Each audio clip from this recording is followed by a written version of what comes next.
नमस्कार। आइए सुनते हैं हरिशंकर परसाई जी की लिखी एक व्यंग्य कहानी, अपनी अपनी बीमारी। हम उनके पास चंदा मांगने गए थे। चंदे के पुराने अभ्यासी का चेहरा बोलता है, वे हमें भांप गए, हम भी उन्हें भांप गए। चंदा मांगने वाले और देने वाले एक दूसरे के शरीर की गंध बखूबी पहचानते हैं। लेने वाला गंध से जान लेता है कि यह देगा या नहीं। देने वाला भी मांगने वाले के शरीर के गंध से समझ लेता है कि यह बिना लिए टल जाएगा या नहीं। हमें बैठते ही समझ में आ गया कि यह नहीं देंगे। वे भी शायद समझ गए कि ये टल जाएंगे। फिर भी हम दोनों पक्षों को अपना कर्तव्य तो निभाना ही था। हमने प्रार्थना की तो वह बोले, आपको चंदे की पड़ी है, हम तो टैक्सों के मारे मर रहे हैं। सोचा, यह टैक्स की बीमारी कैसी होती है। बीमारियां बहुत देखी हैं, निमोनिया, कालरा, कैंसर, जिनसे लोग मरते हैं। मगर यह टैक्स की कैसी बीमारी है जिनसे वे मर रहे थे। वे पूरी तरह स्वस्थ और प्रसन्न थे। तो क्या इस बीमारी में मजा आता है? यह अच्छी लगती है जिससे बीमार तगड़ा हो जाता है। इस बीमारी से मरने में कैसा लगता होगा? अजीब रोग है यह। चिकित्सा विज्ञान में इसका कोई इलाज नहीं है। बड़े से बड़े डॉक्टर को दिखाइए और कहिए, यह आदमी टैक्स से मर रहा है, इसके प्राण बचा लीजिए। वह कहेगा, इसका हमारे पास कोई इलाज नहीं है। लेकिन इसके भी इलाज करवाने वाले होते हैं, मगर वे एलोपैथी या होम्योपैथी पढ़े नहीं होते। उनकी चिकित्सा पद्धति अलग है। इस देश में कुछ लोग टैक्स की बीमारी से मरते हैं और काफ़ी लोग भूखमरी से। टैक्स की बीमारी की विशेषता यह है कि जिसे लग जाए वह कहता है, हाय, हम टैक्स से मर रहे हैं। और जिसे न लगे वह कहता है, हाय, हमें टैक्स की बीमारी ही नहीं लगती। कितने लोग हैं जिनकी महत्वाकांक्षा होती है कि टैक्स की बीमारी से मरे, पर मर जाते हैं निमोनिया से। हमें उन पर दया आई। सोचा, कहें कि प्रॉपर्टी समेत यह बीमारी हमें दे दीजिए, पर वे नहीं देते। यह कमबख्त बीमारी ही ऐसी है कि जिसे लग जाए उसे प्यारी हो जाती है। मुझे उनसे ईर्ष्या हुई। मैं उन जैसा ही बीमार होना चाहता हूँ, उनकी तरह ही मरना चाहता हूँ। कितना अच्छा होता अगर शोक समाचार यूं छपता। बड़ी प्रसन्नता की बात है कि हिंदी के व्यंग्य लेखक हरिशंकर परसाई टैक्स की बीमारी से मर गए। वे हिंदी के प्रथम लेखक हैं जो इस बीमारी से मरे। इस घटना से समस्त हिंदी संसार गौरवान्वित है। आशा है आगे भी लेखक इसी बीमारी से मरेंगे। मगर अपने भाग्य में यह कहाँ? अपने भाग्य में तो टुच्ची बीमारियों से मरना लिखा है। उनका दुख देखकर मैं सोचता हूँ, दुख भी कैसे कैसे होते हैं। अपना अपना दुख अलग होता है। उनका दुख था कि टैक्स मारे डाल रहा है। अपना दुख है कि प्रॉपर्टी नहीं है जिससे अपने को भी टैक्स से मरने का सौभाग्य प्राप्त हो।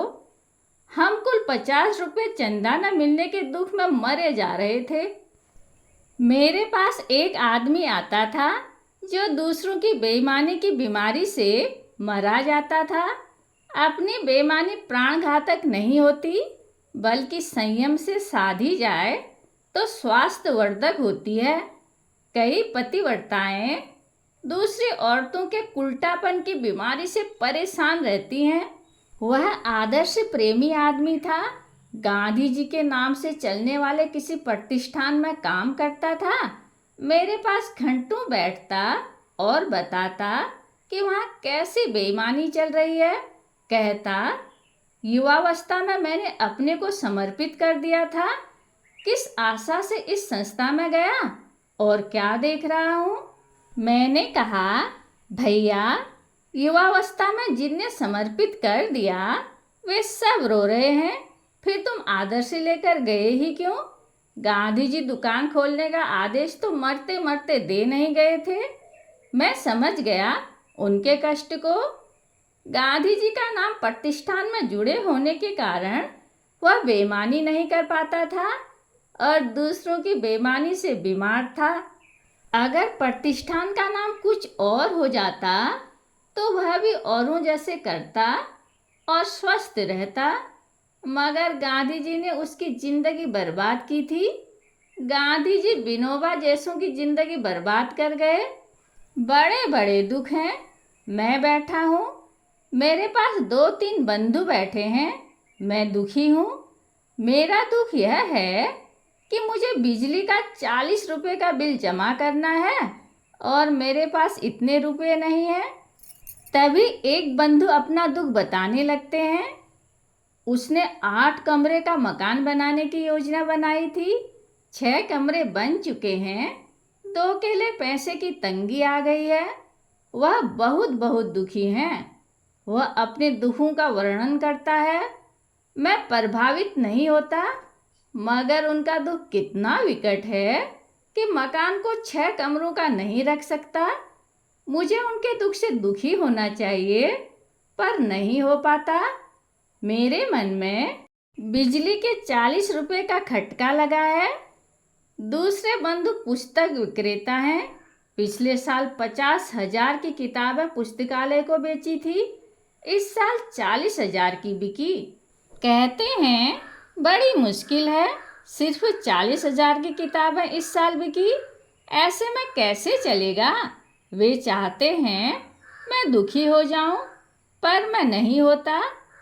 इनके पास मैंने अपनी 100 किताबें रख दी थी, वे बिक गई, मगर जब मैं पैसे मांगता हूँ तो वे ऐसे हंसने लगते हैं जैसे मैं हास्य रस पैदा कर रहा हूँ। बड़ी मुसीबत है व्यंग्यकार की। वह अपने पैसे मांगे तो उसे भी व्यंग विनोद में शामिल कर लिया जाता है। मैं उनके दुख से दुखी नहीं होता। मेरे मन में बिजली कटने का खटका लगा हुआ है। तीसरे बंधु की रोटरी मशीन आ गई। अब मोनो मशीन आने में कठिनाई आ रही है। वे दुखी हैं, मैं फिर दुखी नहीं होता। अंततः मुझे लगता है कि अपने बिजली के बिल को भूलकर मुझे इन सब के दुख में दुखी हो जाना चाहिए। मैं दुखी हो जाता हूँ। मैं कहता हूँ, क्या ट्रेजेडी है मनुष्य जीवन की कि मकान कुल 6 कमरे का रह जाता है, और कैसी निर्दयी दुनिया है कि सिर्फ 40,000 की किताबें खरीदती है। कैसा बुरा वक्त आ गया है कि मोनो मशीन ही नहीं आ रही है। वे तीनों प्रसन्न हैं कि मैं उनके दुखों से आखिर दुखी हो ही गया। तरह तरह के संघर्ष में तरह तरह के दुख हैं। एक जीवित रहने का संघर्ष है और एक संपन्नता का संघर्ष है। एक न्यूनतम जीवन स्तर न कर पाने का दुख है, एक पर्याप्त संपन्नता न होने का दुख है। ऐसे में कोई अपने टुच्चे दुखों को लेकर कैसे बैठे? मेरे मन में फिर वही लालसा उठती है कि वे सज्जन प्रॉपर्टी समेत अपनी टैक्सों की बीमारी मुझे दे दें और मैं उनसे मर जाऊं, मगर वे मुझे यह चांस नहीं देंगे। न वे प्रॉपर्टी छोड़ेंगे न बीमारी, और मुझे अंततः किसी ओछी बीमारी से ही मरना होगा। कहानी सुनने के लिए धन्यवाद।